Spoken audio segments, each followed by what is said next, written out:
Dans cette vidéo, parlons un tout petit peu de la différence ou encore des différences qu'il y a entre les pays francophones et les pays anglophones. Je pense que comme moi, vous avez vous aussi remarqué que comparable aux pays anglophones, en tout cas les pays francophones ont encore du travail à faire. Mais jusque-là, on n'arrive toujours pas à se poser la bonne question. Quelle est la cause de ce retard? Pourquoi est-ce que les pays francophones sont encore en retard par rapport aux pays anglophones? Dans tous les domaines en tout cas, dans tous les domaines. Eh bien, après avoir fait des recherches de façon minutieuse, j'ai compris qu'il n'y a qu'une seule cause fondamentale. En tout cas, cette cause, elle est fondamentale et c'est ce que je m'en vais partager avec vous dans cette vidéo. Vous allez remarquer qu'au moment des colons, en tout cas, chaque pays a voulu conquérir ses colonies. Donc la France a voulu conquérir ces pays en Afrique pour coloniser, avoir des colonies, ainsi de suite. Les pays anglophones, les pays hispanophones, ainsi de suite.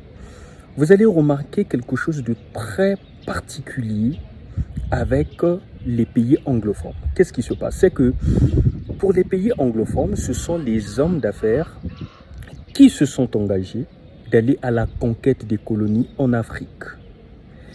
En ce qui concerne la France, donc pour les colonies françaises, eh bien c'est la France elle-même, donc l'État qui s'est engagé d'aller en Afrique pour conquérir des colonies.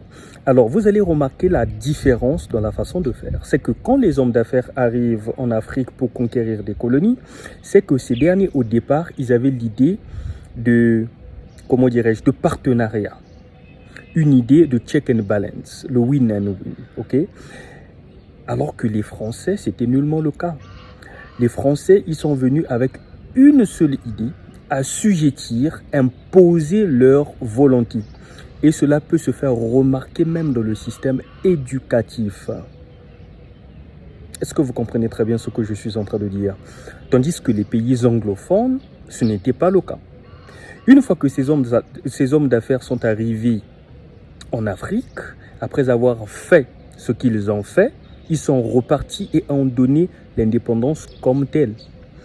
Alors que c'est nullement le cas avec la France. Vu que c'était l'État qui s'était engagé au départ, voilà pourquoi vous remarquez aujourd'hui les pays francophones sont encore à la merci de la France. Donc pour ma part, je considère que ceci est vraiment une cause qui empêche les pays francophones d'aller de l'avant et puis de faire long feu dans tout.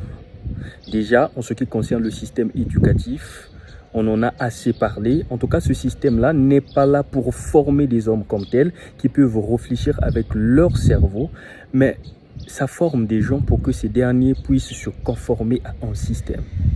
Et le système, au départ, il a été conçu pour assujettir. C'est ce que nous devons comprendre. Donc, plutôt de chercher les causes ailleurs, comprenez très bien que la France, son but, c'était pour dominer. Et cette domination s'est faite à tous égards, sans exception. Voilà pourquoi les pays francophones n'arrivent pas à exceller. C'est cela la raison.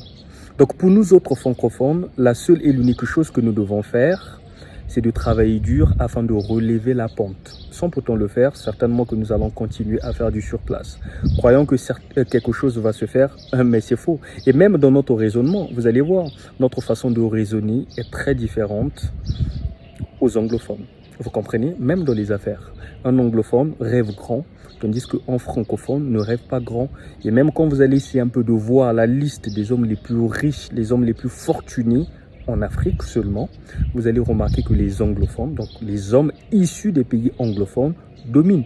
Pourquoi? Parce que même le raisonnement n'est pas le même. Même la façon d'agir n'est pas la même. Donc c'est ce que vous devez vous dire et c'est le partage que je voulais faire avec vous dans cette vidéo. Comme vous le savez très bien, nous sommes là pour se partager.